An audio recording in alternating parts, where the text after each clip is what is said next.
What's going on, y'all, and happy Wednesday. I hope everybody out there is feeling fantastic. So let's go ahead and jump right into these topics. And the first thing I want to discuss is this situation that's going down with Diddy, because Diddy's lawyers have officially approached Donald Trump for a presidential pardon. Now, this is a very desperate move on the part of Diddy because once again, he was denied bail by that same judge. And so we know that Trump has been on record just a few days ago saying that it's unlikely that he will give Diddy a pardon based off of the nasty things that Diddy has said about him in the past. Holmes? Right. Would you consider pardoning him? Well, he was essentially, I guess, sort of half innocent. Yes. I don't know what they do. He's still in jail or something, but he was celebrating a victory, but he seems, I guess it wasn't as good as a victory. Probably... I was very friendly with him. I got along with him great, and seemed like a nice guy. I didn't know him well. But when I ran for office, he was very hostile. He said some not so nice things about you, sir. Yeah, and it's hard, like you, we're human beings. Right. And we don't like to have things cloud our judgment, right? But when you knew someone and you were fine, and then you run for office and he made some terrible statements. So I don't know. It's more difficult. It makes it more. I'm being honest. It makes it more difficult to do. But more likely a no for Combs. I would say so. Okay. Yeah. And what about George?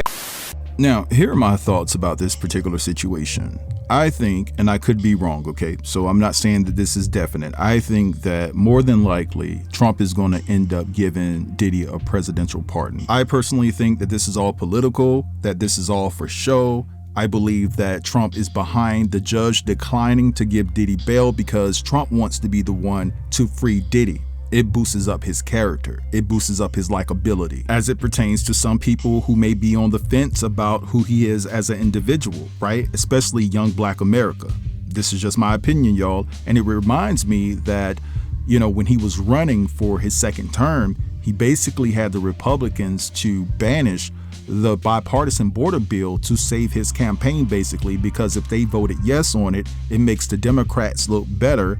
But if they voted no and just got rid of it, right, he had something to run on. And that was his reason. He wanted to be able to run on the fact that he was going to tighten up the border. And if I'm logically thinking and speaking, I just don't see Trump passing up the opportunity to give, in my estimation, what would be the biggest pardon of his 2 presidential terms. You know what I'm saying? I know that he's not done with this term and he could potentially pardon someone bigger, but I don't think there's no one that he's pardoned so far that had a bigger status or would have a bigger status than Diddy. Correct me if I'm wrong in the comments. I also think that Kanye is going to be a huge factor in this, who was the only celebrity to show up to support Diddy. I mean, Kanye was his only friend. You know what I'm saying?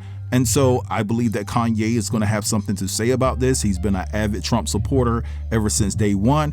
And so I just think that this is all political, and it's going to be politicized to the 10th power. Now, if Trump ends up giving Diddy a pardon, let me tell you what this does to Diddy. This puts a muzzle on Diddy. He can no longer come out and be in support of his people. Like I told you guys before, we know that Diddy is a POS, but at the end of the day, he never sold out his community, politically or publicly. And given the fact that Diddy has recently complained about the inhumane treatment that he's been receiving in jail, and he feels that they're targeting him by purposely putting maggots in his food, I think this man is gonna come home if he gets this pardon and go somewhere and sit down and be quiet. And I don't think that he will come out and speak out against Trump or say anything to ruffle any feathers, because I think that he would be too afraid to put him and his family in further jeopardy of him not being free. And this is the thing. If he does say something that Trump doesn't like, you'd never know. We might see a publication one day that Diddy has been arrested for the deletion of Kim Porter. I'm telling you right now. So that's just my thoughts on it, or whatever the case may be. I can totally be off on this, and I get that. And Trump could absolutely stand on business and say, F Puff, I'm not giving this dude a pardon. So we'll just have to wait and see how this all shakes out. But anyway, let's move along, and I want to talk about Brooke Hogan, because Brooke Hogan called into Bubba the Love Sponge show, and Bubba and Hogan, they were extremely tight at one particular point in time. They were so tight that Bubba allowed Hulk Hogan to sleep with his wife and things of that nature. And then all of a sudden that SEX tape got leaked. Hulk Hogan said he didn't know that he was being recorded, and he felt betrayed by his friend. They ended up settling for $5,000 and a public apology from Bubba. It was just a whole big mess. So Brooke called into the show and basically said that her father expressed to her that he knew that Bubba wasn't responsible for leaking that tape. It was a friend of Bubba's that got his hand on it and things of that nature. And Bubba was happy to hear that because he always thought that Hulk Hogan felt that he was the one that released it. And this actually, I believe, put the nail in the coffin, and it basically prompted Hogan's first wife, Linda, to file for divorce from Hogan.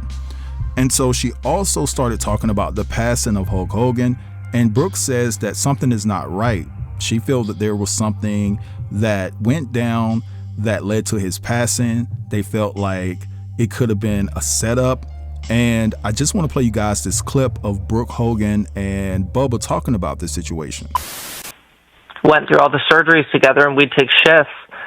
And that's what has me puzzled, because, they're saying, oh, he had leukemia. And I'm like, I saw his blood work every time. One doctor, I quote, said, his blood is like a 25-year-old. I mean, he took the most care of his body and his blood. I mean, he was going to an anti-aging specialist, and would also, just being through all the surgeries, you have to do a blood panel before any major surgery. How did nobody catch a high white blood cell count? That's what bothers me the most, and I'm like, we don't have cancer that runs in our family.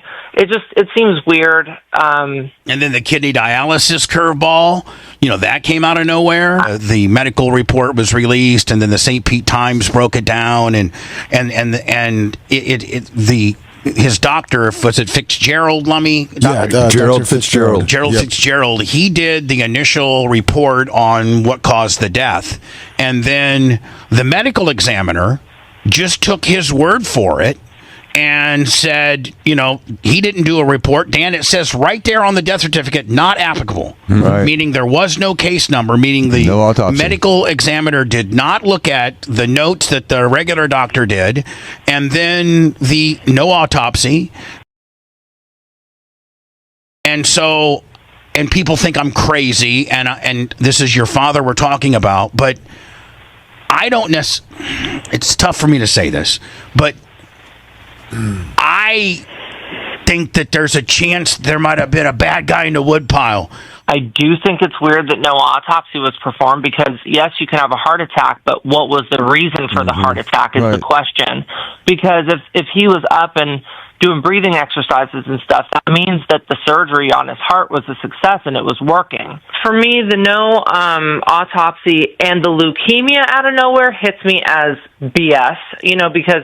You never heard that diagnosis before? She never... No. Really?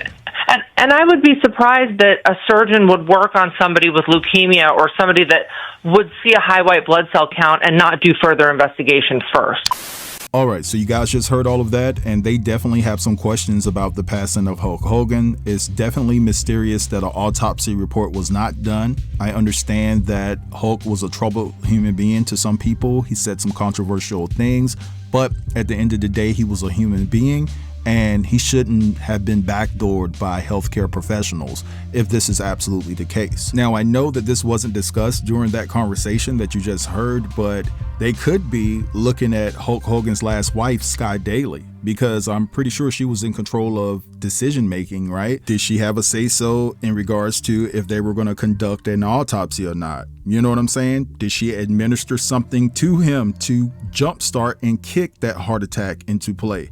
Listen, these are questions that are valid questions, right? If there was no autopsy done, everybody is a suspect. Everybody that was dealing with Hulk in that particular moment. So I don't know, but what I will say is that in my mind, this is a precursor for an investigation to be done. And depending on the findings of that investigation, it could lead to a huge lawsuit. You know what I'm saying? If they find some critical information that possibly led to Hogan's death, a wrongful death lawsuit, so to speak.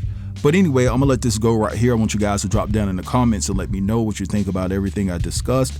Don't forget to like, comment, share, and if you're new here, go ahead and subscribe to the channel. I'll get with you guys later. Peace.